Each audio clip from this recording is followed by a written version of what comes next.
हाथ बांधे क्यों खड़े हो हादसों के सामने। हादसे तो कुछ भी नहीं तुम्हारे हौसलों के सामने।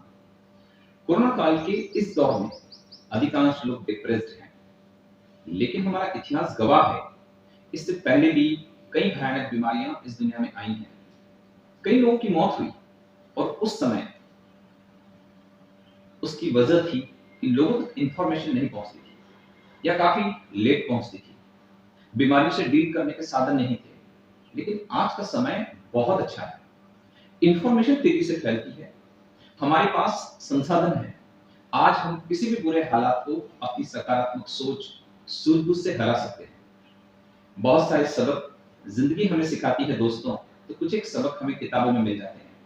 नमस्कार दोस्तों, this is Bhupendra Singh Rai from CMA institute Ujjain. और एक ऐसी ही पुस्तक के कुछ अंश आज मैं आपसे जरूर शेयर करना चाहूंगा और शुरू से अंत तक आप इस वीडियो को जरूर देखिएगा। आज के इस संवेदनशील माहौल में ये जरूर बातें आपका हौसला बढ़ाएगी। सेकेंड वर्ल्ड वॉर में लाखों कैदियों को टॉर्चर जेल में डाल दिया गया, जहां उन्हें फिजिकली मेंटली टॉर्चर किया जाता था। अकेलापन उन्हें खा जाया करता था, क्योंकि उनके सामने ही उनके दोस्तों और उनके रिश्तेदारों की मौत हो जाया करती थी। उन्हें भी अब ऐसा लगने लगा था कि उनका मरना भी पक्का है। कई कैदी इमोशनली इतने डिस्टर्ब हो जाते थे कि बर्दाश्त ही नहीं कर पाते थे और वे सदमे से ही मर जाते थे। सेकेंड वर्ल्ड वॉर में कैदियों के रहने के लिए कई कैंप्स आयोजित किए गए और उन्हीं कैंप में एक कैंप में बंद थे साइकोलॉजिस्ट विक्टर फ्रैंकल। 3 साल तक कैदियों के साथ रहकर उन्होंने जो भी देखा, महसूस किया, किसी को मालूम नहीं था कि वह इस बारे में किताब लिखते हैं। और उस किताब की 12 लाख से ज्यादा प्रतियां कई भाषाओं में पब्लिक हो चुकी है। और उनकी इस किताब का नाम था मेंस सर्च फॉर मीनिंग, जिसकी कुछ बातें आज मैं आपसे शेयर करूंगा। आज दोस्तों अधिकांश लोग घरों में बंद हैं, उन्हें अच्छा नहीं लग रहा है, पाबंदियां हैं। तो आप अपनी तकलीफों को टॉर्चर जेल में बंद उन कैदियों के फोटो से कंपेयर करके देखिए, आप समझ जाएंगे कि आपकी तकलीफें उन टॉर्चर जेल के लोगों की तकलीफों के मुकाबले कुछ भी नहीं है।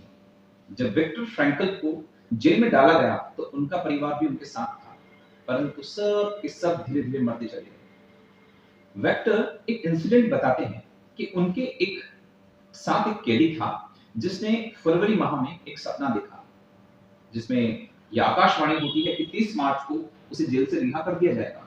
कैदी बहुत खुश था क्योंकि उसे पूरा यकीन था कि 30 मार्च को उसे रिहा कर दिया जाएगा। मार्च का महीना शुरू हुआ, एक एक दिन वो गिनने लगा। जब पूरा महीना खत्म होने को था तो कैदी को लगा कि अब वो रिहा नहीं हो सकेगा और 29 मार्च को कैदी बीमार पड़ जाता है और अनलकीली 30 मार्च को वो मर भी जाता है। सभी को यही लगा कि वह किसी बीमारी से मर गया, लेकिन विक्टर जानता था कि वह बीमारी से नहीं मरा, बल्कि उसके मरने की वजह थी उम्मीद का खत्म हो जाना, होपलेस हो जाना। तो friends, the biggest lesson of this book is that इंसान को तकलीफ नहीं मारती, इंसान को धोखा भी नहीं मारता, इंसान को चैलेंज भी नहीं मारता, बल्कि इंसान को नाउम्मीद मार डालती है। जब इंसान को कल की कोई उम्मीद नहीं रहती, कोई ख्वाब नहीं रहता, तो वो इंसान भी नहीं रह पाता। वेक्टर ने बताया कि कैंप में सबसे ज्यादा डेथ क्रिसमस और न्यू ईयर की ड्यूरेशन में हुई, क्योंकि लोगों को उम्मीद थी कि इन मौकों पर उन्हें जल्दी रिहा कर दिया जाएगा। लेकिन जब ऐसा नहीं हुआ तो उनकी उम्मीदें टूटने लगी और वे सब भी मरने लगे। याद रखिए दोस्तों, जब किसी इंसान की उम्मीद खत्म होती है तो उसका इम्यून सिस्टम कमजोर हो जाता है और जब वो छोटी सी बीमारी से भी मर सकता है। यानी कि पहले उम्मीद खत्म होती है, फिर इम्यून सिस्टम खराब होता है और उसके बाद वो बीमारी ताकतवर हो जाती है। दूसरी चीज जो वेक्टर हमें बताते हैं इस पुस्तक के जरिए कि हमारे पास जिंदा रहने के लिए एक बड़ा सपना होना चाहिए। जी हाँ, एक बड़ा सपना, एक लॉन्ग टर्म गोल होना चाहिए।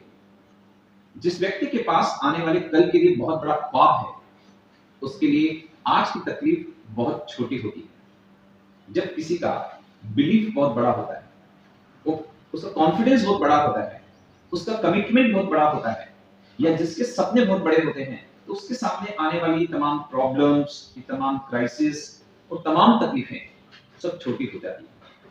हमें इस कोरोना वायरस क्राइसिस का घर में रहकर मुकाबला करना है और हम कर सकते हैं।